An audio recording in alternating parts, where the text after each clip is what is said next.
جس طرح اللہ پاک نے اتنا اونچا اور عظمت والا دین اتارا ہے، اسی طرح اس دین کے دشمنوں اور مخالفین کو بھی ساتھ ساتھ دنیا میں بھیجا ہے،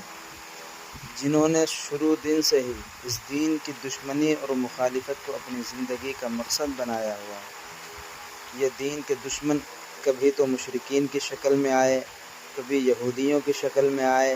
کبھی نصرانیت کی شکل میں آئے، کبھی منافقت کی صورت میں آئے۔ ان سب کی پوری کوشش یہ رہی ہے کہ یہ دین کسی طرح اس دنیا میں قائم نہ ہو سکے، اور ان دشمنوں نے اسلام اور مسلمانوں کے خلاف کیا کچھ نہیں کیا۔ کبھی تو نبی صلی اللہ علیہ وسلم کو قتل کرنے کی کوشش کرتے رہے، کبھی آپ صلی اللہ علیہ وسلم پر الزامات لگاتے رہے، صحابہ کرام رضی اللہ عنہم اجمعین کو ہر وقت ستاتے رہے، صحابہ کو ختم کرنے کے لیے ہر طریقہ آزمایا، دین کو مٹانے کے لیے ہر حربہ آزمایا۔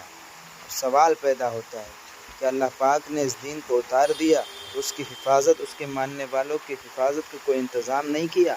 اس کا جواب ملتا ہے، اللہ پاک نے یہ عالی دین اتارا ہے، اس کی حفاظت کے لیے بھی ایک ایسا عمل اتار دیا کہ جب تک اس عمل کو مسلمان زندہ رکھیں گے، دین کو کبھی نقصان نہیں پہنچے گا، دین کے ماننے والوں کو کبھی کوئی ہاتھ نہیں اٹھا سکے گا۔ وہ کون سا عمل ہے جو اللہ پاک نے دین کی حفاظت کے لیے اتارا ہے؟ وہ کون سا طریقہ ہے جو اللہ پاک